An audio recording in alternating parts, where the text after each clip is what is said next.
Boa noite. Vamos iniciar a nossa live de quarta-feira, pontualmente, como sempre. Vamos iniciar então. Hoje o tema é falar sobre ansiedade. Eu tô aqui fixando o tema. Vamos falar sobre ansiedade, medo e paralisia na vida. Deixa eu só na vida. Foi.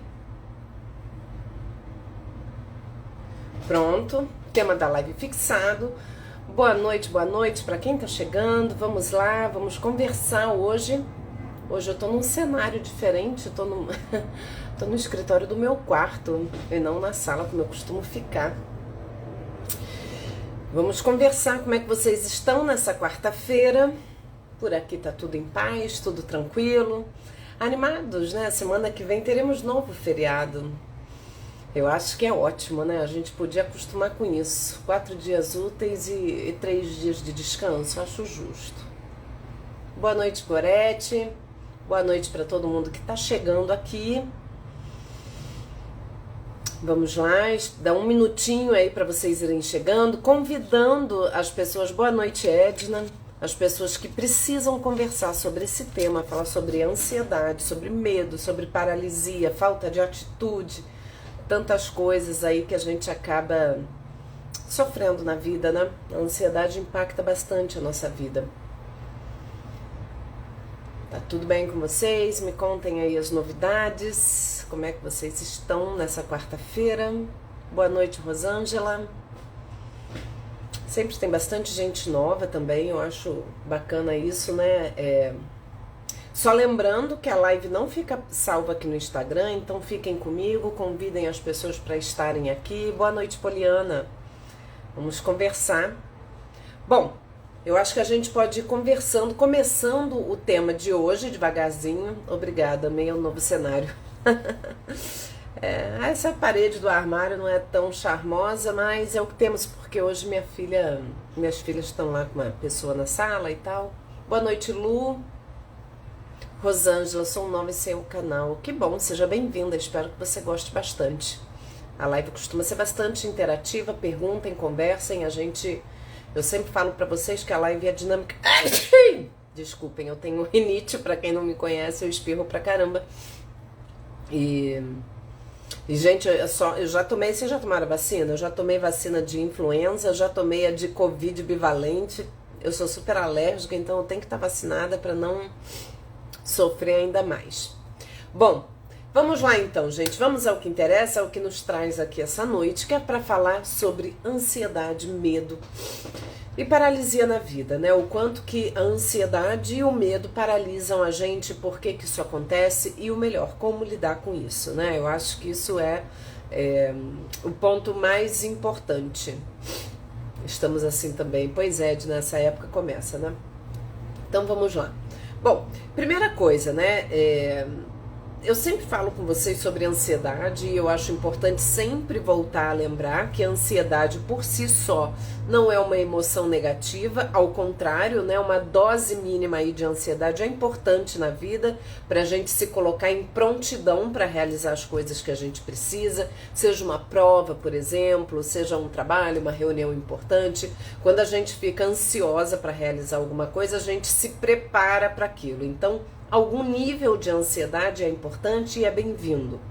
Mas o que a gente vai tratar aqui é da ansiedade patológica, né? Aquela ansiedade que paralisa, que impacta a nossa vida e que leva a um grande sofrimento emocional. E, infelizmente, o Brasil é o número 1 em ansiedade. Eu acho que piorou muito com a pandemia. Os quadros ansiosos aumentaram muito, de muita frequência, principalmente em pessoas jovens. Né? Então é claro que esse é um assunto que, se não é a gente que sofre, certamente a gente conhece alguém que esteja passando por essa dor. Então vamos juntos entender. Medo e a ansiedade são coisas um pouco diferentes. Né? O medo ele é é uma reação, é uma emoção primária, né? O medo, ele é protetor da nossa vida. Boa noite, Roseli. O medo, ele protege a gente, né? Quando eu tenho medo de alguma coisa, eu não me coloco em perigo. Então, o medo, ele é protetivo, quando ele é uma emoção primária. Não é desse medo que eu vou falar, desse medo fisiológico, né? Que libera hormônio, libera cortisol, não sei o que, e faz a gente ficar ali num estado de cuidado e atenção com a gente, né? Com a nossa integridade física e mental. Não estou falando desse medo como emoção primária. Eu vou tratar aqui de medo como sentimento. Aquele medo que passa pelo nosso pensamento, por coisas que eu penso e que me geram aquela sensação de medo. Quando é um medo primário, nós temos 3 reações possíveis, né? Que é de luta, fuga e de congelamento. Congelamento é engraçado, que eu tinha uma porquinha da Índia, né? Que ela viveu aqui por 8 anos e pouco. E ela tinha reação de medo por congelamento. Ela paralisava. Né? O porquinho da Índia é um bicho que é uma presa de muitos outros animais, então ela tem aquele medo de paralisia, que é um medo fisiológico, e aquela paralisia, aquele congelamento, ele é necessário para a sobrevivência do animal, mas não é desse medo de congelamento que vamos falar, né? É um congelamento simbólico, né? Aquele medo que paralisa a gente emocionalmente, impedindo da gente agir. Poliana, sinto medo, vergonha e ansiedade em algumas situações. Vejo que tem muito a ver com insegurança pessoal. Sim, Poliana, sim, vamos falar sobre isso. Então, é nesse sentido, né? Quando que a ansiedade começa a paralisar a nossa vida? Como que a gente começa a perceber que a ansiedade, ela tá impedindo que a gente faça alguma coisa?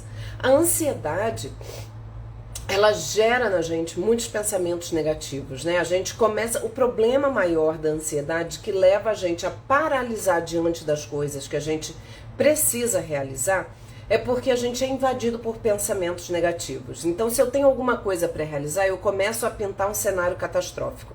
Ah, eu tenho uma prova para fazer, e aí eu começo a pensar, eu vou mal, eu não vou conseguir, eu vou me arrasar, eu não estudei o suficiente, e aí aquilo vai te dando um pânico a ponto de talvez você nem conseguir realizar aquela prova. Né? Ou então eu vou entrar numa relação nova, eu conheci uma pessoa e aí aquilo começa a me dar uma ansiedade, se a pessoa não gostar de mim, se eu não for nada daquilo, e se der tudo errado, e se for tudo uma catástrofe. Então aqueles excessos, né, de pensamentos negativos, catastróficos, acabam paralisando a gente de agir. Né? Então é nesse aspecto que a ansiedade é patológica, porque ela passa a ser patológica quando ela passa a me paralisar, que a gente precisa pensar, né? Por que esses pensamentos me tomam completamente a ponto de me impedir de fazer coisas, né? Por que a gente acredita tanto nesses pensamentos? A gente alimenta e nutre todo aquele comportamento, e o pensamento, ele não vem sozinho, né? O pensamento, ele gera uma emoção. Quando a gente pensa uma coisa negativa, aquilo gera na gente uma emoção, que é uma reação fisiológica, né? A gente começa a sentir, às vezes sente até fisicamente, né? Eu tenho uma paciente que a gente estava até rindo muito hoje, e não é a única, pacientes ansiosos que fazem muitos sintomas físicos, né? Do tipo perder a voz, ter uma tosse consistente. Isso são sinais que o nosso corpo está dando, que a ansiedade, ela extrapolou qualquer limite de saudável. Boa noite, Raquel.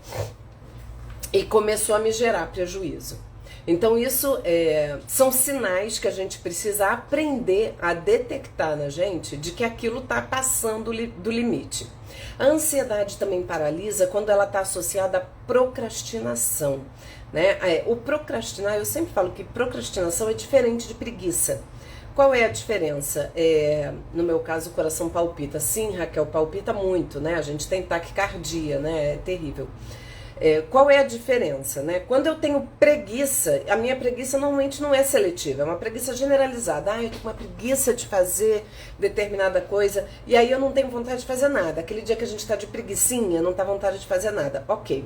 A procrastinação, ela é um adiamento de realizar alguma coisa que vai me gerar desconforto, né? E aí eu tenho que descobrir qual é o desconforto que está presente naquela ação que eu estou evitando, né? Muitas vezes, sei lá, eu procrastino finalizar uma dissertação de mestrado. Eu procrastino ter que fazer um relatório que vai me demandar, que vai exigir um esforço. Então e na procrastinação, normalmente a gente deixa de fazer aquilo que é importante e começa a perder tempo com um monte de coisas que são trivialidades, que não são relevantes naquele momento. Do tipo, eu tenho que estudar para uma prova super importante, mas aquilo vai me gerar um desconforto, aí eu começo a arrumar meu armário. Eu tenho que arrumar esse armário, eu tenho que dar conta disso, ou sei lá, eu tenho que entrar na academia, eu tenho que praticar atividade física, minha psicóloga já falou da importância de eu fazer uma atividade física. Aí você, eu até iria, mas essa semana eu preciso resolver. Aí você começa a colocar um monte de desculpas racionais, né? Porque na hora que você cria aquela desculpa, ela é muito racional, que vai justificar aquele desvio de rota, né? A procrastinação é um desvio. Eu deixo de fazer aquilo que eu preciso, mas que vai me gerar desconforto, e passo a fazer outras coisas que não têm relevância para aquele momento. Então, a ansiedade, e aí a procrastinação é uma paralisação, né? Quando eu deixo de fazer alguma coisa pela minha ansiedade. A procrastinação, ela é muito presente na pessoa ansiosa, e principalmente tem um mecanismo, né, que muitas pessoas, eu já falei sobre isso, tem até um TED Talk sobre isso, super interessante.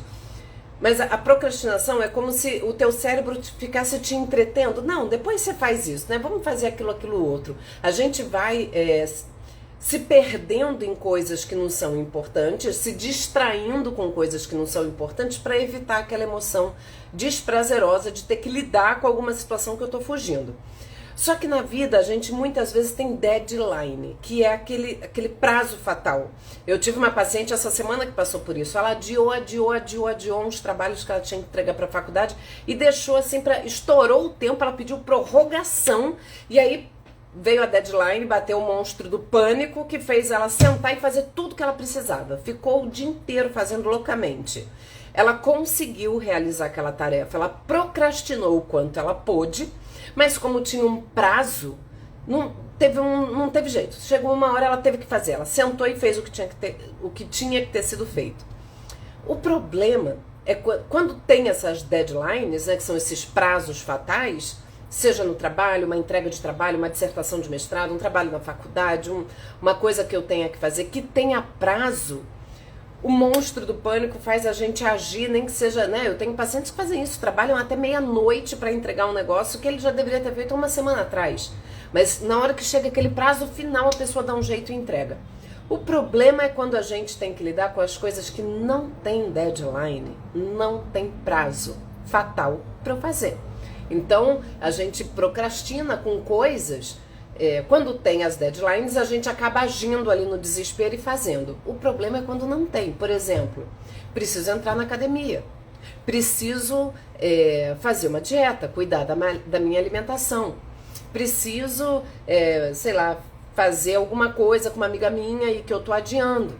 Coisas que não têm prazos muito claros e determinados acabam permitindo que a gente procrastine eternamente. E aí a gente vai viver com aquela sensação de estar em dívida com a gente mesmo, né? Porque a dívida não é com outra, é comigo, coisas que eu tô adiando, e aí aquilo aumenta a tua ansiedade cada vez mais e você entra naquela espiral que quanto maior a ansiedade, maior a procrastinação e a gente não consegue sair desse looping. Deixa eu só voltar aqui para poder responder a pergunta de vocês. Camila. Fico cheia de manchas vermelhas pelo corpo. Hoje eu procrastinei. Que sensação horrorosa, porque não fiz o que tinha que fazer e ao mesmo tempo não relaxei por causa da culpa. Exatamente, Camila. Quando a gente procrastina, a gente deixa de fazer aquilo que é necessário, mas a gente sabe que está errado. Então, é como se fosse, nesse TED Talk, o rapaz até chama de playground negro, né? Tipo, você fica se entretendo com alguma coisa, sei lá, perdida no Instagram, numa rede social qualquer, e deixa de fazer aquilo que é necessário, mas você não fica tranquilão. Você fica num playground infernal porque te traz culpa, te traz desconforto emocional também. Não é uma fuga tão bem sucedida. Poliana, isso acontece comigo, não quero certos compromissos. Rosângela, tomo remédio para ansiedade e depressão há 21 anos, não desejo para ninguém, é horrível. Rosângela, você faz acompanhamento com psicólogo, também é super importante. A medicação é necessária muitas vezes. Oi, Anitta, boa noite de Santa Catarina. Preciso caminhar e não vou. Sim. E aí, voltando para a questão da atividade física, que é uma coisa que a gente procrastina muito, nunca tem tempo, nunca tenho dinheiro, nunca tenho disponibilidade para fazer. E a gente tem que pensar que ou a gente cria tempo para aquilo que é necessário, ou a gente vai passar a vida adiando, né? Porque tempo não sobra. Dinheiro não sobra. O dia que eu tiver dinheiro sobrando, eu vou procurar um psicólogo. Não vai sobrar nunca. Ou a gente prioriza e direciona aquele dinheiro, aquele tempo para aquilo que é necessário, ou a gente não vai ter tempo nunca. O tempo não sobra. Então, entender isso também é importante. Entender que a gente usa argumentos racionais para a gente mesmo para justificar a nossa paralisia, né? Tipo, eu até faria, porém, eu tô esperando, a gente tá sempre esperando o momento ideal para fazer alguma coisa. Eu tô esperando o cenário perfeito, as condições perfeitas de tempo e clima. Um dia eu não vou, porque eu morro de rir com uma paciente minha, porque a gente vira piada. Hoje ela não foi porque tava quente. Aí no dia seguinte ela não vai porque tá chovendo. Aí no outro dia esfriou demais. Aí no outro dia, nossa, é sempre uma desculpa. E a gente vai achar argumentos racionais que vão justificar nossa paralisia. Justifica, mas não tira aquela culpa, né? Que a gente justifica, mas a gente mesmo sabe que não tá colando tão bem assim. E isso aumenta a ansiedade e o mal-estar. Então, é uma bola de neve, a gente fica preso nesse looping. E aí começa a entrar nessa angústia, eu não consigo, eu não consigo, eu não consigo. E quanto mais a gente mentaliza esse eu não consigo, mais realmente a gente não consegue, né? Então a gente precisa mudar essa chave. Ah, e como é que eu faço para mudar? Na ação. Não tem outro caminho. Eu preciso agir. A minha mudança, ela se faz na ação, não é só no pensamento. Primeira coisa, a gente não pode acreditar tanto nos nossos pensamentos, né? O pensamento negativo, catastrófico, que te faz ter medo de fazer aquilo que você precisa. Uma outra coisa, né, que eu acho que é super importante, a ansiedade e o medo, eles paralisam a nossa tomada de decisão. A gente quer a decisão perfeita. Eu tenho que fazer uma escolha, né? Eu tenho que escolher alguma coisa na minha vida, tomar uma decisão ou ter uma atitude. Eu quero garantia de que aquela é a melhor decisão. Boa noite, Adriana. Vai ser 100%, eu quero 100% de garantia de que aquele caminho é o caminho certo. E como eu não consigo ter essa garantia, porque a gente nunca vai ter, é impossível a gente ter garantias de coisas que ainda estão por vir, a gente não consegue escolher. Aí entra nessa paralisia da tomada de decisão. A ansiedade, olha quantas coisas, quantos aspectos de paralisia a gente já pegou aqui, né? Aquele medo que te paralisa, que te impede de partir para ação, porque você é tomado por pensamentos negativos e vai dar tudo errado e você não consegue agir. O medo, a paralisia que vem da procrastinação, que é aquilo que vai demandar um esforço muito grande e a gente começa a criar atalhos e caminhos e qualquer coisa que vai levando a gente para longe daquilo que a gente precisa efetivamente fazer. E tem o medo, é o pior sentimento. Sim, Samantha, o medo ele paralisa a gente, né? Esse medo que ele vem, porque é o que eu falo, o pensamento ele carrega junto a emoção. E a emoção ela é fisiológica, a gente manifesta ela no corpo. Então o medo vem e paralisa a gente, e às vezes vem os sintomas até de uma crise de ansiedade, né? O medo excessivo, ele se torna uma fobia, né? Quem tem fobia de alguma coisa sabe qual é a sensação. São crises de ansiedade, a fobia é uma crise de ansiedade, é um transtorno de ansiedade, na verdade. E a diferença é que a fobia, ela tem um objeto claro, do tipo fobia de avião, fobia de elevador, fobia de altura, fobia de sapo, fobia de inseto, né? E aí é um medo irracional, que gera paralisia, né? Isso é impressionante como esses transtornos de ansiedade, eles geram na gente essa paralisia na vida, né? A gente fica com dificuldade de agir mesmo. E aí, como eu vinha falando, lembrei agora, né? O medo que gera essa paralisia pelos pensamentos negativos, a ansiedade que vai gerar a paralisia da procrastinação e também a ansiedade que paralisa a tomada de decisão. A tomada de decisão ela é muito importante. A gente precisa fazer escolhas o tempo todo, né? Qual a diferença da paralisia da ansiedade e a procrastinação? Camila-me. Na verdade, deixa eu tentar pensar assim, uma maneira de explicar, né? Na verdade, as duas coisas elas estão muito associadas, né? A ansiedade ela pode paralisar por diversas situações, né? Tipo um ataque de pânico. É uma paralisia da ansiedade, né? Num ataque de pânico, a pessoa entra num estado de pânico com todas as... Nossa, gente, acho que é uma chuva aqui. A pessoa tem todos os sintomas, né? De taquicardia, dispara adrenalina, as mãos geladas, formigamento. Então, isso é uma paralisia causada por uma crise de ansiedade, por exemplo. A procrastinação, ela pode estar associada...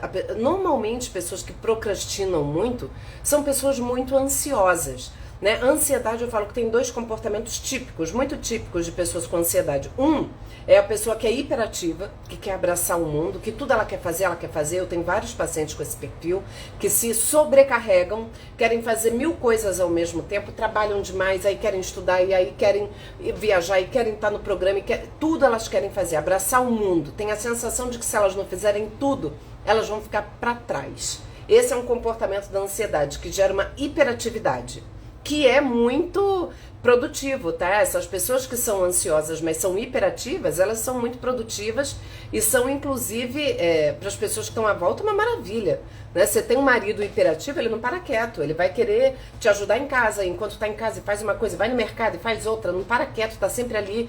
Eu tenho um amigo que é assim, super hiperativo, gente, ele não para um minuto, ele tá sempre disponível para ajudar. É claro que isso vai gerar um desgaste imenso na pessoa, né? Ela chega num ponto que ela pode ter uma crise de cansaço, de exaustão. Esse é um comportamento da pessoa ansiosa. O outro comportamento da pessoa ansiosa é a paralisia total. Eu tenho pacientes que, por exemplo, que são muito ansiosas, que dormem excessivamente. Principalmente adolescentes e jovens têm muito esse comportamento. Tipo...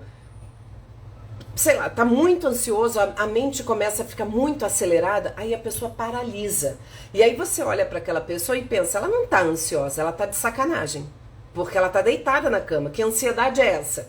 Porque a gente tem o hábito de associar a ansiedade a essa hiperatividade, que é esse outro comportamento. Mas na verdade são esses dois comportamentos muito típicos da pessoa ansiosa. A hiperatividade ou a paralisia. Então, e aí... normalmente a pessoa que é mais hiperativa não é procrastinadora. Por exemplo, a pessoa que é ansiosa e hiperativa, ela não é procrastinadora. Ela, na verdade, ela quer dar conta de tudo. Então ela vai fazer. E é claro, né? Muitas vezes faz mal feito uma coisa ou outra, porque fica querendo dar conta, e aí dorme mal, acorda no meio da noite. E tem o outro, na verdade, são dois extremos. E tem o outro extremo, que é a pessoa ansiosa que paralisa. E aí ela não consegue fazer nada. Aí ela tem que, sei lá, fazer, principalmente adolescente, assim, tem prova, tá em semana de prova, e entra numa coisa, deita na cama e dorme. Quer fugir da situação de ter que lidar com aquilo que está gerando ansiedade. Então dormir é uma forma, por exemplo, de paralisia da ansiedade. E aí as pessoas que paralisam dessa forma são procrastinadoras. Elas vão adiar, empurrar ao máximo aquilo que ela precisa fazer. Porque ela não é toda pessoa ansiosa que é procrastinadora. Tem esse outro perfil da hiperatividade, que não procrastina. Mas tem o outro perfil da pessoa ansiosa que paralisa e procrastina demais. Demais. Né? E aí isso gera uma série de prejuízos, né? Porque a pessoa está sempre em dívida. Fica com essa sensação de estar devendo o tempo todo. É um relatório que não foi feito, é um trabalho que a pessoa tem que fazer, e aí de repente ela perde o foco, né? A pessoa que é muito ansiosa e procrastina, às vezes ela tem dificuldade de se concentrar. A ansiedade atrapalha muito a concentração. Então ela senta para fazer um negócio, mas ela tá tão desesperada e ela não consegue fazer o que ela precisa fazer. Já tive muitos pacientes e tenho vários que só funcionam assim. E aí ela só vai conseguir fazer quando vier o prazo fatal, né? Tipo, ou você entrega isso ou vai dar um problema gigante na tua vida. E ela vai e faz. Mas é muito ruim você ter que agir só sob uma pressão muito intensa. Porque nas coisas que você não tiver essa pressão, você não vai agir. Entende? Vocês estão me entendendo, gente? Eu acho que é tanta informação. Fobia social. Raquel, fobia social é ansiedade social. É um tipo de transtorno de ansiedade, sim. Poliana, eu tenho dificuldade de fazer escolhas e tomar decisões. Sim, Poliana, a ansiedade atrapalha muito, muitíssimo. Raquel, eu sou hiperativa. É Raquel? Sou hiperativa. Sim. Eu acho que a ansiedade, quando ela é a mais associada à hiperatividade, ela te coloca numa produtividade maior. Eu acho que. Mas é claro que pode levar a um esgotamento emocional muito grande. A pessoa que é muito hiperativa, no trabalho, por exemplo, é aquela que não tem muita paciência de esperar, tem dificuldade de delegar, ela quer dar conta de tudo. Porque se eu mandar outra pessoa fazer, por exemplo, aquilo que eu tenho, eu prefiro fazer logo. Então eu saio fazendo, e a pessoa está sempre exausta, exausta. Marina, sou jovem, tenho até vergonha de falar isso, mas eu tenho medo quando eu vou para entrevista de emprego. Medo de ser chamada para trabalhar e não atender as expectativas e não ser suficiente. Perfeito, Marina. Esse é um medo muito comum, né? Que é um medo que paralisa. Isso que eu vinha falando dos pensamentos, é um medo que vem pelos pensamentos negativos. Se eu for na entrevista e se eu passar, é o medo do sucesso. A gente se boicota. Isso é muito comum, você ter um comportamento de auto-boicote.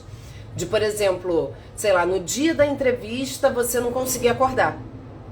No dia da entrevista você passar mal, ter febre, ficar doente, né? Isso são os auto-boicotes que a gente tem por medo. Isso é muito, olha, isso pode gerar muito prejuízo na tua vida. E você vai precisar trabalhar a autoconfiança, não vai ter outro jeito. Gente, eu tô tentando, desculpa, mas é muita mensagem, Camila, não é exatamente isso, eu já não sei mais isso aqui.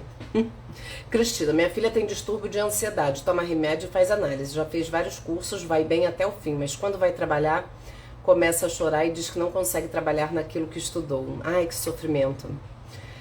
Aí tem que ver o que ela não consegue, por quê, né? Por medo, né, de achar que não é suficiente, é uma baixa autoconfiança, é uma autoestima baixa. A ansiedade, ela responde muito bem a tratamento. O problema é quando a gente não trata ou demora muito. Normalmente a ansiedade, ela começa a colocar em xeque nossa autoestima. Porque se eu começo a ser invadida de pensamentos negativos, a achar que eu não sou capaz, que eu não vou dar conta, que eu vou chegar lá e vou ser um fracasso, e aí isso vai colocando tua autoestima no pé. E aí quanto menor a nossa autoestima, menos autoconfiante eu me sinto. E mais eu vou me boicotar, vou ter medo de tentar coisas, porque eu não tenho autoconfiança. Então eu não vou conseguir trabalhar, né? Isso é muito comum. A síndrome do impostor, que é muito comum na pessoa ansiosa. Eu sinto que a qualquer momento vão descobrir que eu sou uma grande fraude. Eu tenho um paciente que é hiperqualificado, um cara inteligentíssimo, PhD e o caramba, e ele tem muito essa síndrome do impostor. Toda vez que alguém chama ele na empresa, às vezes é pra elogiar e dar um aumento, ele acha que vai ser demitido. É como tipo, agora me pegaram. É a síndrome do impostor, né? De achar que nunca vai estar qualificado o suficiente, de ficar buscando uma eterna... A gente às vezes fica preso nisso. Eu vou trabalhar, mas antes, deixa eu fazer esse curso. Depois que eu fizer esse curso aqui, eu vou me sentir capaz. Aí eu faço. E aí eu vou de curso em curso, me impedindo, né, me qualificando na teoria, mas evitando a prática. Eu tenho medo de ser um grande fracasso. Ai, gente, deixa eu tentar acompanhar. Eu tô devagar hoje porque é muito assunto. Camila, Deus me livre, meu pai é assim, super acelerado, faz tudo correndo e passa pra gente isso e para e me pergunta, por que eu tô com pressa? Exato. Tem pessoas que são tão aceleradas que elas geram um caos à sua volta, né? Aquela pessoa que não para, né? Que tá sentada, a perninha tá balançando, é aquela pessoa meio agoniada, né? A pessoa parece que tá numa agonia interna, isso é horrível. Paola, eu paralisei no início do ano, só dormia. Essa é uma forma terrível, né? Eu acho, gente, a paralisia... Eu tenho pacientes que... E é um sono, gente. Quando ela não tá bem, ela nem reparava que era ansiedade. Ela dormia assim, tipo, dormiu à noite. Aí acorda, adolescente, né? Vai pra escola. Chega em casa, almoça, dorme. Aí acorda às 5 horas da tarde, lanche e dorme. Falei, gente, de onde vem tanto sono? Parece um transtorno do sono. Mas não é. É normalmente quando a ansiedade dela tá alta, por incrível que pareça. Roseli Paliana, né? Cristina, ela quer trabalhar em casa, está fazendo curso de manicure. Manicure? Né? Compreendi. Adriana, que bom. Sim, compreendo. Eu sou ansiosa, quero fazer tudo ao mesmo tempo. Pois é, Cristina. Eu sou dessa linha, eu sou dessa vibe. Quem me acompanha aqui há bastante tempo sabe que eu tive crises de ansiedade há 10 anos atrás e por isso me especializei muito em ansiedade. Porque eu sou dessas, tudo eu quero fazer, eu tenho muito interesse pelas coisas, eu tenho muita sede de fazer tudo. E é claro que com tanta sede, de repente a gente morre afogada, com tanta água que a gente busca, né? Essa coisa de querer fazer tudo, né?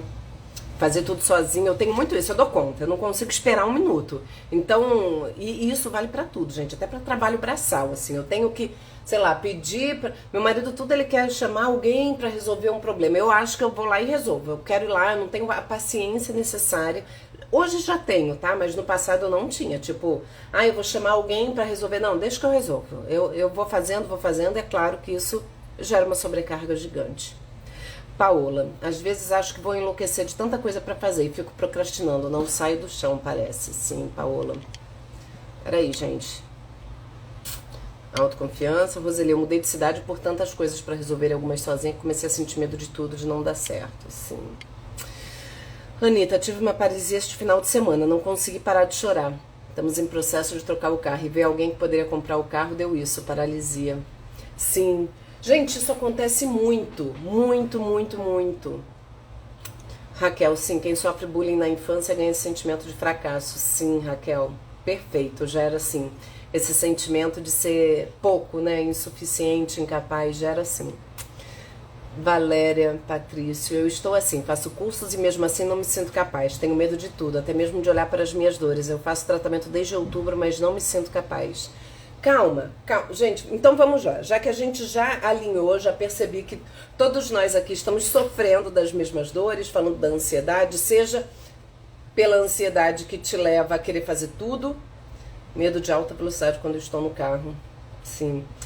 Medo desses excessos, a pessoa que é ansiosa e que quer fazer tudo, abraçar o mundo, e é hiperativa e tem uma agonia interna, né, e quer dar conta e quer resolver tudo sozinha, e tem aquela pessoa que paralisa, que procrastina, que dorme quando tem que ter atitudes, que não consegue tomar decisão, que adia a responsabilidade, né, adia aquele momento de assumir alguma coisa, seja um emprego, seja um compromisso, seja qualquer coisa onde ela vai ser, onde ela pode ser mal vista, mal avaliada, julgada. Doutora, fala mais do medo. Está associado apenas a traumas? Oi, Aline. Boa noite. Vou assistir você. Que bom, amiga. Que medo, Camila, especificamente? Porque eu falei, medo, o medo é uma emoção primária, que até animal tem. O medo ele é protetivo, ele é maravilhoso, não é pra gente não ter medo. E isso também eu acho importante. Vamos começar a falar aqui um pouco de como que a gente pode lidar com esse cenário todo, né? O medo, a gente não pode esperar não ter medo pra agir. O dia que eu quero estar 100% segura e garantida pra buscar um novo emprego, para entrar num relacionamento com uma pessoa que eu conheci, ou qualquer coisa que seja muito desafiadora, né? Tudo que é novo gera medo. Gente, para todos nós, tá? Todo mundo tem medo. Quem não tem medo é totalmente sem noção, inconsequente e irresponsável. Pessoas que têm um mínimo de responsabilidade na vida, elas têm medo. Porque a gente tem medo de enfrentar uma situação nova, como até a Roseli falou, mudou de cidade.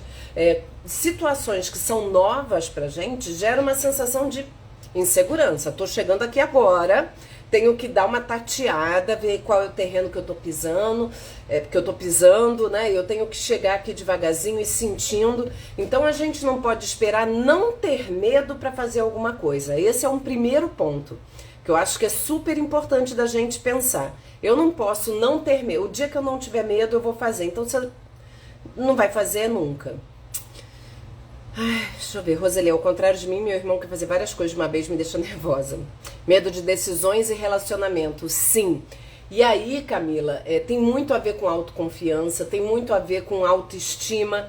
Por isso que eu sempre falo pra vocês que a gente precisa desenvolver essas ferramentas emocionais de confiança, de autoconfiança, de autoestima, porque assim, eu só vou conseguir tomar decisões o dia que eu me sentir minimamente segura para isso. E como que eu posso me sentir segura? Desenvolvendo minha autoconfiança. Se a minha autoconfiança... E como que eu desenvolvo a autoconfiança? A gente vem tendo muita dificuldade com isso, porque é uma geração de pessoas muito super protegidas, por exemplo. A gente super protege nossos filhos, evitando que eles enfrentem a vida, com medo de que aconteça alguma coisa. E aí eles acabam não desenvolvendo ferramentas emocionais na hora de tomar uma decisão, na hora de entrar num relacionamento. Então a gente precisa fortalecer a nossa autoconfiança, e uma das formas que a gente tem para fortalecer a autoconfiança é a gente aceitando pequenos desafios. Eu preciso enfrentar minimamente meus medos. Não tem outra forma de lidar com medo que não seja pelo enfrentamento. Isso já é uma primeira coisa que a gente precisa alinhar aqui. Deixa eu só ver, gente, é muita pergunta, fico querendo ler tudo, não tô dando conta. Valéria, saí de casamento abusivo de 28 anos em junho, é mesmo assim, me sinto presa a ele. A ideia de desaprovação dele não sai de mim, eu não sei como me libertar. Valéria, calma, né? 28 anos é uma vida, né? Então, se você saiu de um casamento, parabéns. Não é fácil tomar uma decisão e você foi muito corajosa, né? Então, assim, tenha paciência com você mesma, né? Você tá muito condicionada a esse olhar dele, né? Você tá muito condicionada a buscar a aprovação dele o tempo todo. E você precisa ir aos poucos se libertando disso. Isso é um processo, gente. A gente não consegue desligar um botão, não, sabe? A gente precisa entender que na vida a gente tem processos. A gente vai aos poucos resgatando a autoestima. E aí tudo passa pela questão da autoestima, né? Você vê, quando a pessoa é vítima de um relacionamento abusivo, normalmente a nossa autoestima vai ficar no pé, porque a pessoa faz você não acreditar em você. Você começa a duvidar da sua capacidade, então você acaba realmente se sentindo inapta para a vida, e isso é terrível, né? Leva um tempo a gente se reconstruir. Márcia, pior que quando a gente paralisa e dorme muito, as pessoas da família acham que é preguiça. Primeira vez que paralisei umas 2 semanas atrás, depois da morte do meu pai, mas sempre foi ligada. Mas, Márcia, também, eu não sei quando que teu pai faleceu, mas assim, se é uma coisa recente, também tem um tempo para isso, mais uma vez. A gente precisa lidar com isso de alguma forma. A gente tem que ver também essa autoexigência, que a gente vive numa vida onde a gente não tem espaço para dor, para sofrimento, a gente nega essas emoções. Então, uma coisa que é super importante da gente pensar, primeira coisa, vamos lá. Eu preciso aceitar a minha ansiedade. Eu não posso negar, fingir que ela não existe ou querer me livrar dela a qualquer preço, que isso também é um sintoma típico da pessoa ansiosa. Ela quer se livrar daquele sofrimento o mais rápido possível. Então ela às vezes chega na terapia e quase que é um passo a passo. Não tem isso. Primeira coisa, calma. Calma. Eu sei que parece um paradoxo pedir calma para pessoas ansiosas, mas não tem outro jeito. Primeira coisa, entenda a tua ansiedade, aceita a tua ansiedade, identifica quando é ansiedade, porque muitas vezes nem a gente identifica. Hoje eu estava rindo muito com uma paciente, porque ela está começando a perceber várias coisas que ela não se dava conta. Ela faz muitos sintomas físicos, né? Como eu falei, de perder voz, de ter acessos de tosse, de ter dor de cabeça. Às vezes você, alguém pergunta, como é que tá? Tá tudo bem com você? Ai, tá tudo ótimo, eu só tô com uma dorzinha de cabeça que não me deixa. E aquilo já pode ser sinal de ansiedade. Eu tenho uma paciente que tem um problema grave no maxilar de ansiedade, de bruxismo. Ela já dorme com aquele negócio que protege, mas agora ela tá fazendo até um tratamento para relaxar esse músculo, porque ela tem um problema mesmo. Então, identificar que isso é da ansiedade já é um grande passo. Muitas vezes a gente não consegue perceber. Então, conseguir perceber isso já é um primeiro passo importante, né? Uma outra coisa que a gente deve fazer é em relação aos nossos pensamentos negativos, né? É esse medo que paralisa, é esse pensamento que diz que você não vai conseguir, que você não é capaz, que vai ser um fracasso, que você é uma impostora, que você não está habilitada, que você não está capacitada e tudo aquilo que te joga para baixo. Questione esses pensamentos, né? A nossa mente mente. E enxergar a vida com a lente da ansiedade é uma lente muito cruel pra gente, porque a gente se coloca muito para baixo.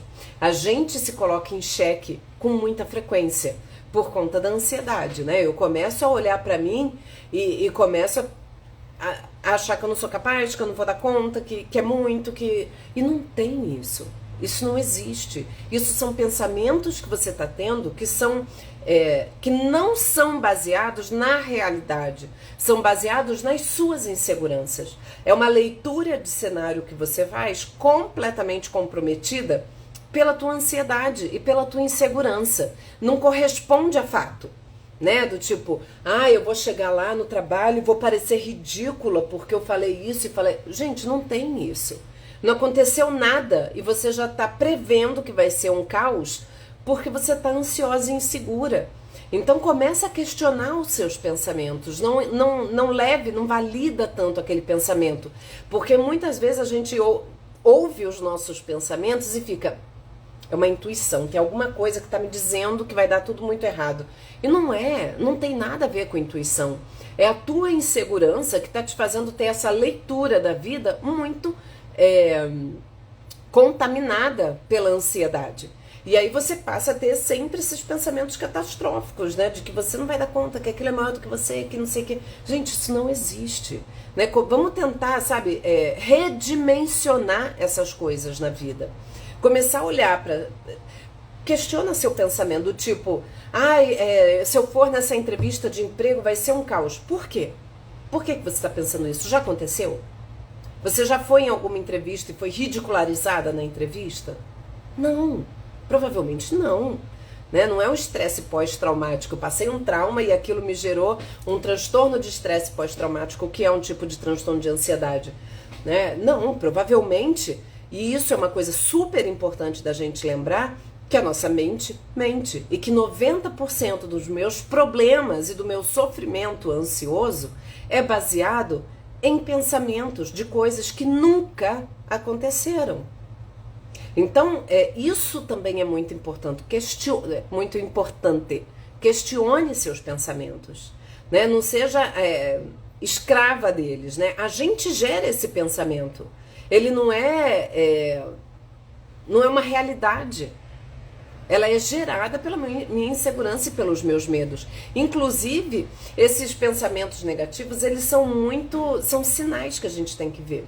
Quando a gente começa a ser invadida por esses pensamentos, é sinal de que a minha ansiedade já está patológica, né? É sinal de que eu preciso baixar a minha ansiedade, né? É um sintoma, né? Esses pensamentos negativos em excesso, eles são sintomáticos. Às vezes é importante, sim, como eu falo, né? Numa escala de 0 a 10, você ter 4 de ansiedade é legal. Porque, sei lá, se eu for mal naquela prova, vou lá estudar. E se eu não for bem na entrevista, vou me preparar. Então, você ter um pouco desse pensamento te faz tomar precauções. Então, ele não é completamente ruim, né? Por isso que ele existe também, né? É importante. Porém, quando isso é para tudo, né? Tem gente que tem pensamentos catastróficos e que são muito irreais. Do tipo, e se eu for nessa entrevista, e se eu for de Uber e o Uber bater, e se o pneu furar? Gente, não, né? A gente já está começando a trazer elementos que são frutos da nossa fantasia. Deixa eu tentar ver algumas coisas que vocês estão falando. Márcia, meu esposo tem muita paciência, eu já não dou conta de ficar esperando nada cair do céu. Também tenho muito medo de acontecer algo de ruim com meus filhos e minha netinha, assim, esses pensamentos. Eu falo, as fantasias de horror de mãe e de vó são terríveis. Quer ir pra fora com paciência? 3 meses. Márcia, 3 meses que ele faleceu é muito recente, né? Você ainda tá num processo de luto. Paciência com você também, né? Você tá linda hoje, como sempre. Obrigada, Bruna, você é uma querida. Cristina, vou ter que sair buscar meu neto na catequese. Depois você assiste. Márcia, eu tomo medicamento há 10 anos. Tem dias que ficam com 3 dias com dor de cabeça. Sim, é um inferno. Paula, eu comecei a me apertar de ansiedade. Ficava toda roxa. E eu nem sentia na hora. Tem gente que fica roxa sem apertar, tá, Paola? Tem pessoas que aparece mancha roxa assim no corpo do nada, né? E aí a gente vai ver o do nada, na verdade, são sintomas da ansiedade. Aline, são pensamentos intrusivos? Muitas vezes sim, Aline. Intrusivos no sentido de que não são voluntários. Eu não quero pensar nisso, mas ele me vem. Pensamentos obsessivos são assim. E os pensamentos obsessivos em excesso, né? O transtorno obsessivo compulsivo é um transtorno de ansiedade. Pensamentos obsessivos, às vezes, são até, em casos extremos, são pensamentos absurdos, né? Do tipo... Sei lá, a gente pode ter pensamentos absurdos, assim, que causam horror na gente mesmo. E são pensamentos que eles vêm de maneira involuntária, sem que a gente queira, né? E se for nesse caso, né, de pensamentos obsessivos que geram muito sofrimento, tem que fazer um tratamento psiquiátrico, medicação mesmo. O Birajara, erros ou pessoas que não fizeram errar nossas escolhas, às vezes traumatizam e provocam a insegurança que nos travam e não nos deixa seguir a rotina normalmente. Sim, o Birajara, pode acontecer, claro. A gente pode ter passado por situações onde a gente acabou sei lá, cometendo erros, e isso gera uma insegurança para dar, sei lá, você sai de uma relação amorosa, por exemplo, que foi um fiasco, você passa a ter medo de se relacionar novamente. É claro, né? Gato escaldado tem medo de água fria, né? Mas a gente não pode permitir que uma situação da nossa vida se generalize para todas as outras. A gente tira um aprendizado daquela situação traumática, a gente tem que superar aquele trauma, né? Aquele trauma no sentido de ficar muito travado por uma situação que tenha dado errado, e entender, gente, na vida todo mundo passa por dores, todo mundo passa por erros, isso faz a gente crescer, inclusive. Né, enxergar o erro dessa forma, não de uma maneira catastrófica, de meu Deus, que coisa tenebrosa que aconteceu na minha vida, daqui pra frente eu nunca mais vou fazer isso, aquilo outro. Não é dessa forma, mas entender e tirar um aprendizado daquilo, né? A gente vive uma situação e aí, da próxima vez eu vou ficar alerta em relação a isso e aquilo, mas a gente não pode permitir que isso paralise a nossa vida. Por quê? Porque você eterniza a sua dor. Aquilo que te fez sofrer naquele momento passa a ser eternizado quando você segue reproduzindo comportamentos que foram frutos daquela dor inicial. Então isso é muita sacanagem com você mesma, não concorda? Além de ter sofrido aquela porcaria naquela época, você eterniza essa dor, porque você arrasta isso eternamente.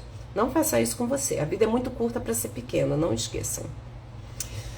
Poliana, por causa desses passamentos, travei e não consigo dirigir. Poliana, sabia que ter medo de dirigir é uma das coisas mais frequentes. Inclusive tem autoescola especializada em pessoas habilitadas com medo de dirigir. Então, como que você lida com isso? Enfrentando. Entra numa autoescola dessa, por exemplo, e vai e vença. Não tem outro caminho não, gente. Porque a minha ansiedade me dá paralisação na fala, na leitura. Cada pessoa faz sintomas e aí a gente teria que avaliar caso a caso, né? Assim, é claro que a ansiedade, como eu falei, pode dar várias formas, né? Não sei, eu não tenho como saber porque eu não sei a história da tua vida, mas certamente tem a ver com a sua história e com quem você é, né? Essa paralisação, não sei se você teve alguma questão com aprendizado, né? Por que que isso acontece?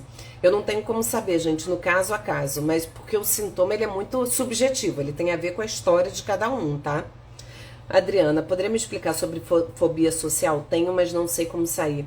Ai, Adriana, isso é uma das coisas tão ruins, né? Eu acho que as pessoas com fobia social adoraram a pandemia, porque ficaram em casa sem se sentir excluído da vida, né? Porque todo mundo vai e você não. Uma coisa, e aí eu queria fazer uma distinção aqui. Fobia social é um transtorno de ansiedade, que também é chamada de ansiedade social. Normalmente precisa de tratamento, tá? Muitas vezes psiquiátrico, dependendo da intensidade dos sintomas, e psicológico, com certeza.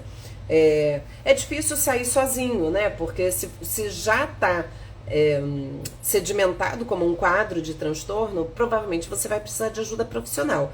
A ansiedade social é essa ansiedade que aparece quando você se vê em relação social. Às vezes é uma ansiedade associada à exposição, por exemplo, medo de falar em público, medo de apresentar um trabalho, participar de uma reunião, enfim, um trabalho numa faculdade. E tem a ansiedade social que é associada às relações sociais ali do dia a dia, né? E aí teria que fazer uma terapia realmente para lidar com isso. Se você já tem esse diagnóstico, e, gente, isso responde muito bem à terapia, né? A gente precisa trabalhar as nossas inseguranças, a gente precisa enfrentar, né? E aí pode começar com pequenos desafios, né? Eu não sei qual é o nível de fobia que você tem, mas tem pessoas que têm fobia social até de pedir uma pizza por telefone. Eu já tive uma paciente assim. Pedir uma pizza por telefone foi uma grande vitória para ela, por exemplo. Então eu não sei o quanto que isso impacta a tua vida, em qual aspecto que isso aparece, mas a fobia social, como um transtorno de ansiedade, vai impactar em muitos aspectos da sua vida. Inclusive a vida amorosa, se você quiser iniciar e tem dificuldade, enfim. É um transtorno de ansiedade que precisa de tratamento. Márcia, meu filho comprou uma moto e já fico com medo de acontecer algo de ruim com ele. Quando imagino, começo a chorar, parecendo que já está acontecendo. Ai, que inferno, Márcia. Bem, sabe o que me parece? Que você tem TAG, que é o transtorno de ansiedade generalizado, que é essa preocupação constante e permanente. O TAG é um transtorno de ansiedade que faz a gente o tempo todo estar tenso e apreensivo e não consegue curtir nem os momentos bons, porque você está ali vivendo aquele momento gostoso e pensa... alguma coisa vai acontecer para acabar com a minha alegria. Né? A gente é tomado o tempo todo por um momento, por sentimentos de apreensão e preocupação constante, e isso é um inferno. E aí vem esses pensamentos, né, que você chega a chorar baseado numa coisa que não aconteceu. Ai, gente, deixa eu tentar. Meu Deus, é muita gente falando, não tô conseguindo dar conta, mas peraí.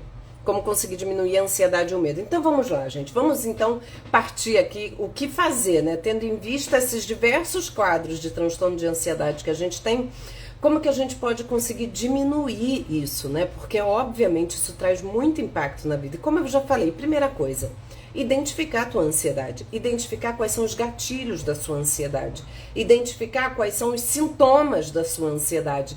Cada pessoa vai ter um sintoma diferente, pode ser físico, né? Desde pessoas que, aí é o que eu falei, é tosse, dor de barriga, dor de cabeça, mancha no corpo, roxo, tem essa parte mais física, tem as pessoas que têm manifestações mais de pensamento, e aí são atormentadas, ou por pensamentos negativos, como isso, né, de ficar pensando, meu Deus, ele vai se acidentar, qualquer coisa é uma catástrofe, ou pensamentos que são pensamentos acelerados, que a pessoa está o tempo todo com a cabeça tic, tic, tic, tic, né? Eu tenho uma paciente que sofre muito de pensamento acelerado, e aí ela foge, ela dorme, para acalmar a mente, né? Então, entendendo como a sua ansiedade se manifesta em você, porque cada pessoa tem a sua própria história e a sua própria maneira de vivenciar isso, você entendendo isso, aí você tem que tomar as medidas necessárias. Lembrando que 3 pontos são fundamentais para a saúde mental e especialmente para pessoas que têm ansiedade. Praticar atividade física, ter boas noites de sono e ter uma boa alimentação. Esse tripé de saúde mental não tem como abrir mão. Inclusive, tem alimentos que pioram a ansiedade, né? Que geram uma excitação, né? Pessoas que se excedem na cafeína, no açúcar. Então, a gente manter uma alimentação mais saudável, conseguir ter noites de sono regulares, sem ser de mais nem de menos, porque a ansiedade ela costuma alterar o sono para mais ou para menos, alterar o apetite para mais ou para menos. Tem pessoas ansiosas que perdem o apetite, que dá um nó na garganta, que não consegue comer nada. E tem pessoas ansiosas que comem até o pé da mesa, se deixar. Então, essas alterações são sinais de um desequilíbrio aí, de uma coisa que está fugindo ao nosso controle, né? De uma ansiedade mais patológica. Por isso que regular essas coisas é importante, por isso que a gente precisa ter cuidado com isso, né? De manter essa disciplina. Atividade física, gente, eu bato tanto nessa tecla e não vou parar de bater. Por quê? Porque é determinante para regular toda a parte química do teu cérebro, porque a ansiedade ela altera, né? Altera toda a parte de serotonina, de dopamina, de endorfina. Isso a gente libera com a atividade física. Tem estudos já que mostram, estudos científicos comprovados, que a pessoa que pratica 150 minutos de atividade física por semana em 4 meses vai ter o mesmo efeito no cérebro de tomar um antidepressivo. Então entendam de uma vez por todas a importância de fazer uma atividade física. A gente precisa praticar atividade física com regularidade. É uma questão de saúde mental também, não é só saúde física. Então, isso já é uma coisa super importante.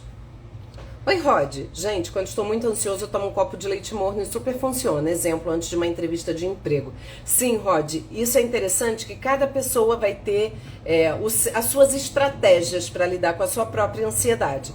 Então, entendendo a tua ansiedade, fazendo esse tripé básico da saúde, aí começa cada um a ter a sua própria estratégia. Tomar um copo de água gelada, tomar um leite morno, tomar chá. Alguns chás que são antes de dormir, né? Tem chá de camomila, chá.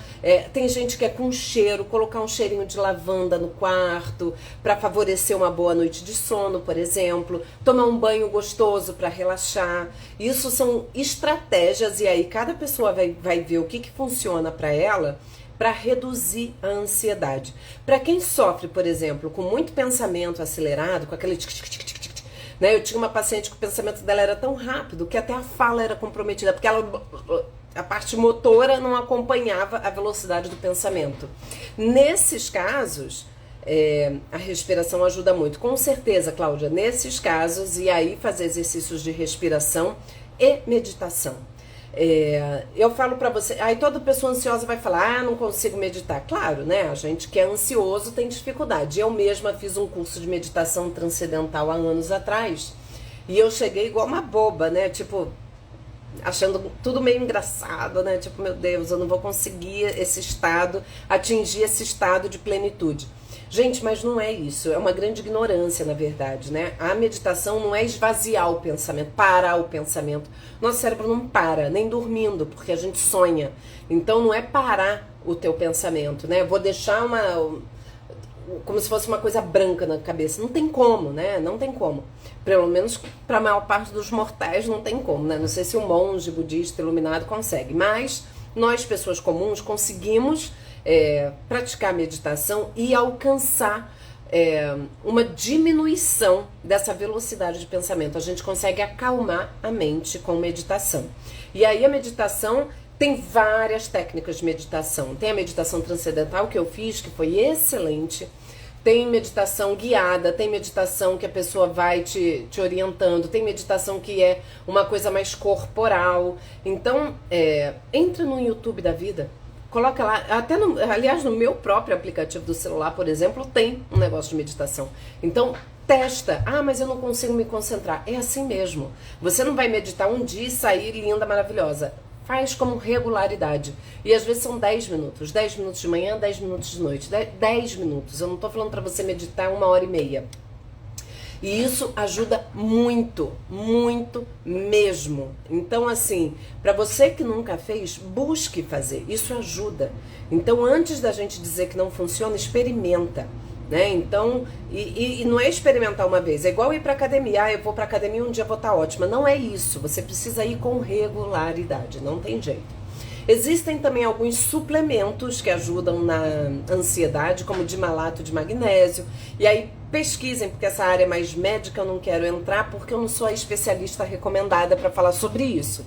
Tem um médico que chama Dr. Marco Abud, ele é psiquiatra.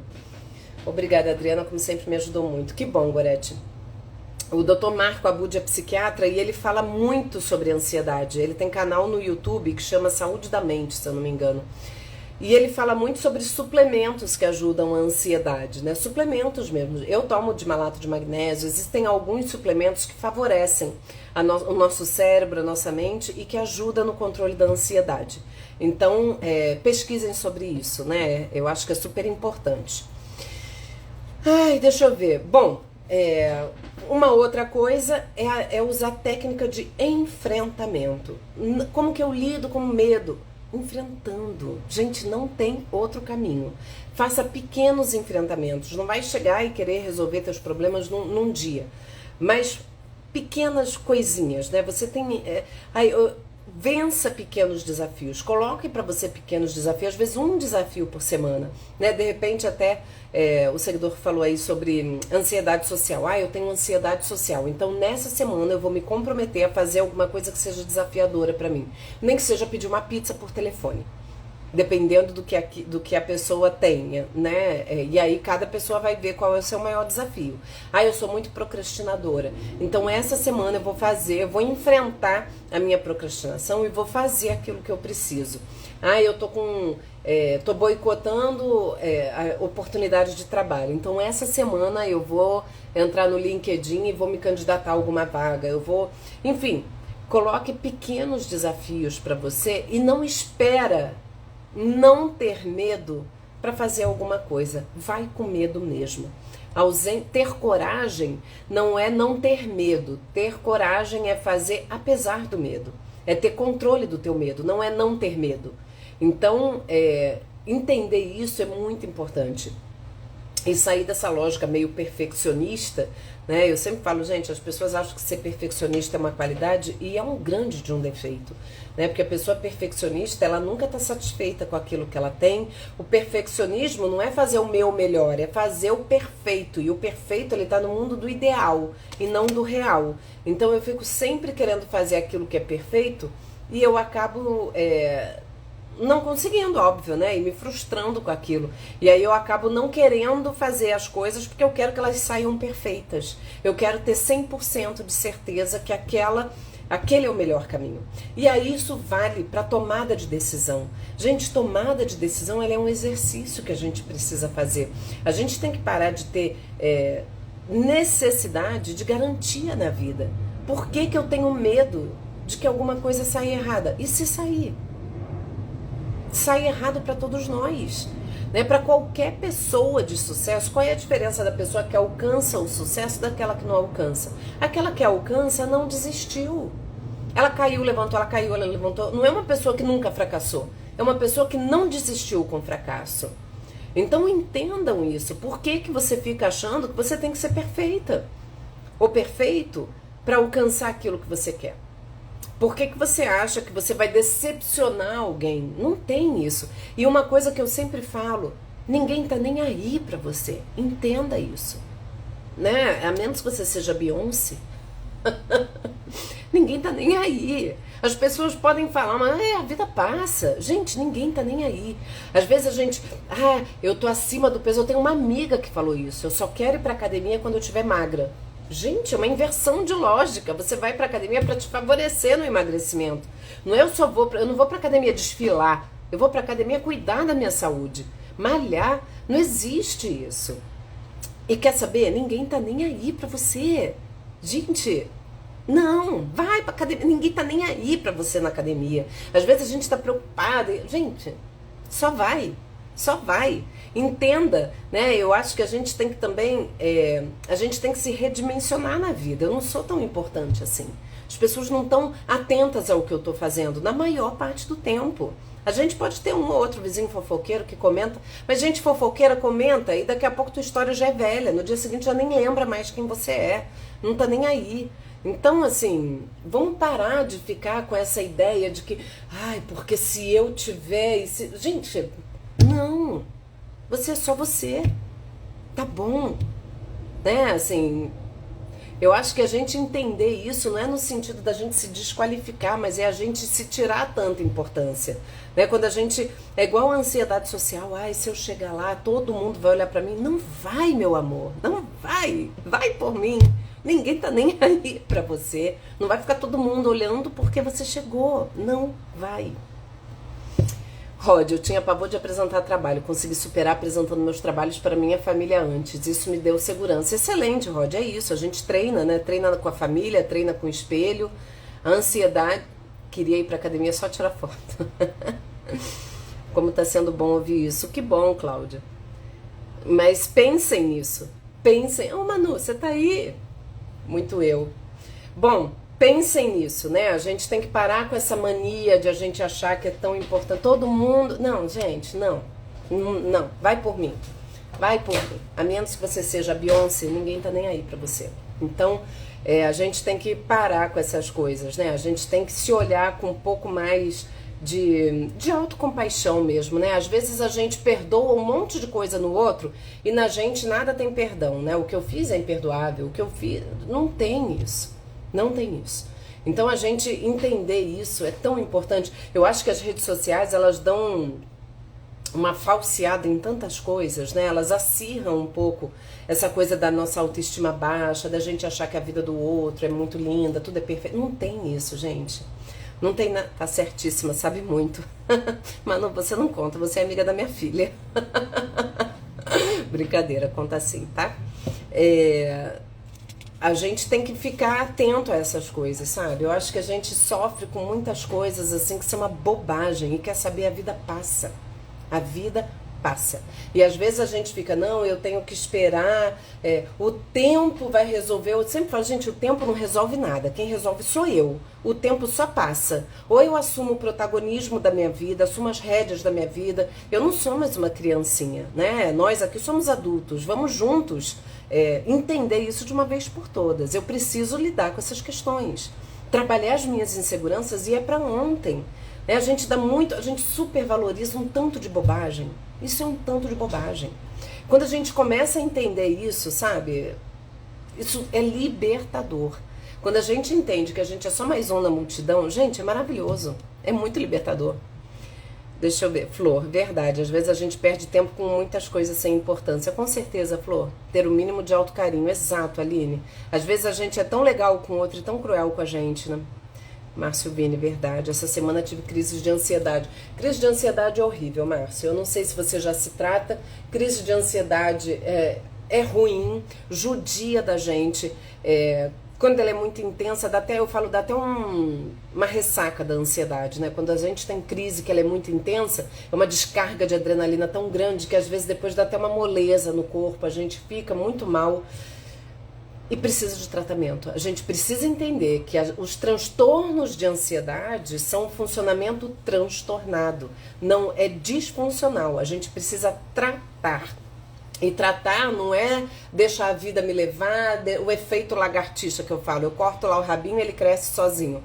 Eu acho que a ansiedade também, não, o tempo resolve. Não, não resolve. Não resolve, só piora. Né? Fica a dica. Ansiedade não tratada piora, deprime, acaba com a autoestima, acaba com a autoconfiança, enfraquece a gente. Então não subestima isso. Né? Ao invés de subestimar, a gente às vezes superestima algumas coisas, né? Eu acho que se eu chegar ali, todo mundo vai me notar. Eu acho que se eu for numa entrevista de emprego, eu vou falar uma bobagem, a pessoa nunca... Gente, a pessoa que está fazendo uma entrevista de emprego, ela está entrevistando uma porção de pessoas naquele dia. Se ela gostar de você, ok. Se ela não gostar, vai ser mais uma entre outras que ela não gostou e tá tudo bem. O não gostar de você para aquela vaga não quer dizer que você seja uma pessoa ruim. Quer dizer que para aquela vaga você não se enquadra. Né? Então a gente redimensionar essas coisas é muito importante e não subestimar o nosso adoecimento. A gente tem um hábito, eu sempre falo isso, né? Se você quebra uma perna, você vai deitar no sofá e esperar, vou ficar aqui deitadinho esperando o osso colar. Não vai colar, a gente precisa ter ali, né? Tem que engessar, tem que fazer alguma coisa, dependendo da gravidade tem que operar. Por que a gente faz isso com o nosso adoecimento psíquico? A gente espera que vai passar, né? A gente fala isso muito para as dores, das dores assim, dos transtornos, tá? E aí vou fazer aqui mais uma distinção. Uma coisa é a pessoa tá triste, outra coisa é ela tá deprimida. Uma coisa é a pessoa tá ansiosa de maneira pontual, eu tô ansiosa porque amanhã eu tenho uma prova, eu tô ansiosa porque amanhã eu vou viajar, eu tô com, né, uma ansiedade que ela é natural. Outra coisa, ela tem um transtorno de ansiedade. Então a gente também precisa fazer essas distinções, né? Ficar triste é uma emoção humana, né? Ter raiva, ficar triste, ficar feliz, ficar alegre, ficar irritado, são emoções que a gente tem e que não são patológicas, né? Se eu tô vivendo, por exemplo, uma seguidora colocou, ela tá num processo de luto, o luto é um processo, ela perdeu uma pessoa que ela ama tem 3 meses, ela não tá deprimida, ela tá de luto, ela tá triste. A gente não precisa tratar com psicólogo isso. A menos que seja um luto muito difícil, né? Tem pessoas que vivem um luto muito difícil, aí ela vai precisar de ajuda.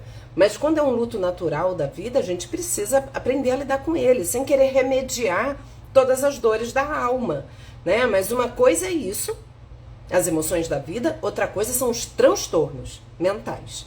E a ansiedade patológica, ela tem transtornos. Ansiedade social, fobias, ansiedade generalizada, síndrome do pânico, ataque de pânico. Isso é um transtorno que precisa de tratamento. Rod, ansioso ouvir uma formiga. Faço arrastão nos doces, principalmente chocolate. Ô, inferno, né?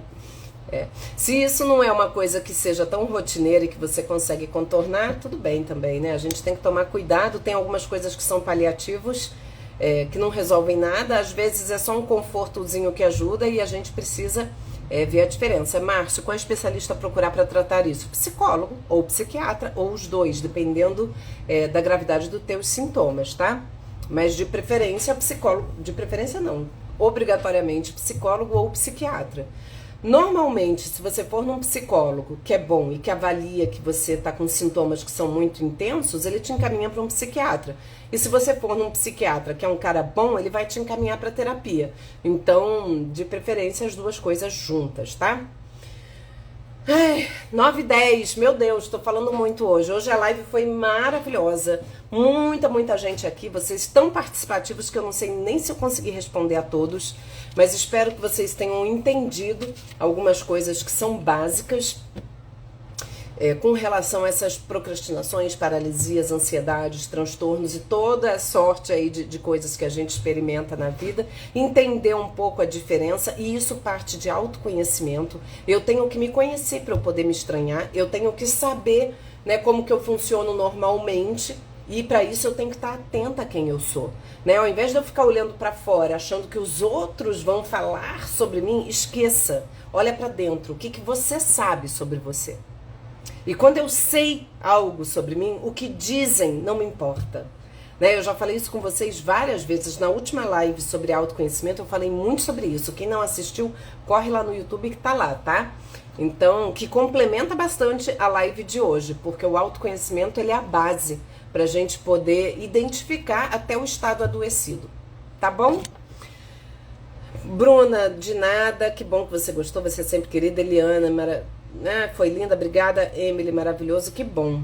Poliana, passou muito rápido, foi ótimo, não é? Voa, voa. Obrigada, Karine. Patrícia, você é incrível, eu amo tudo que fala, as dicas que dá. Que bom, Valéria, Valéria, Patrícia, né? Emily, até que enfim alguém faz uma live boa nessa internet. Tem muita gente boa, a gente só tem que saber filtrar, tá bom? Michele, maravilhoso conhecimento, nossa, como estou aprendendo. Que bom, Michele, que bom, fico muito feliz. Obrigada pela presença aqui. Rod, abração de Manaus para todos. Rod, você é um querido. Manu, adorei, tia. Obrigada, Manu, obrigada por ter vindo aqui. Raquel, boa noite, amei, me senti mais forte. É isso aí, força na peruca todo mundo. Quando vocês estiverem preocupados, só lembre-se, você é a Beyoncé? Não é, então segue tua vida, segue o baile. Beijo, Aline, gostei. Beijo, beijo, gente, obrigada. Um grande beijo pra todos vocês, foi maravilhoso. Quem só chegou por agora, depois corre lá no YouTube que eu vou tentar. Eu falo tentar, normalmente eu consigo. Eu falo tentar porque não depende só de mim, mas vai ficar salva lá no YouTube, tá bom? Depois olhem e encaminhem pra quem precisa e vamos chegar juntos. Esse assunto tem que voltar sempre, tem muitas e muitas lives já sobre isso, mas podemos sempre falar, que é sempre muito importante. Um beijo, boa noite. Coloca o arroba nos teus rios. Aonde? Que arroba, Rod? Como assim? O arroba o quê? Do YouTube? Não sei. O que você quis dizer? Gente, é isso. Vamos lá, então. Eu, por mim, ficaria falando até amanhã, mas a gente tem que ficar por aqui. Beijo pra vocês. Depois se manda direct, Rod, que eu não entendi o que você quis dizer. Beijo pra vocês, uma boa noite e até quarta-feira que vem. Bom feriado. Aproveitem, tá? Relaxem, descansem. Beijo.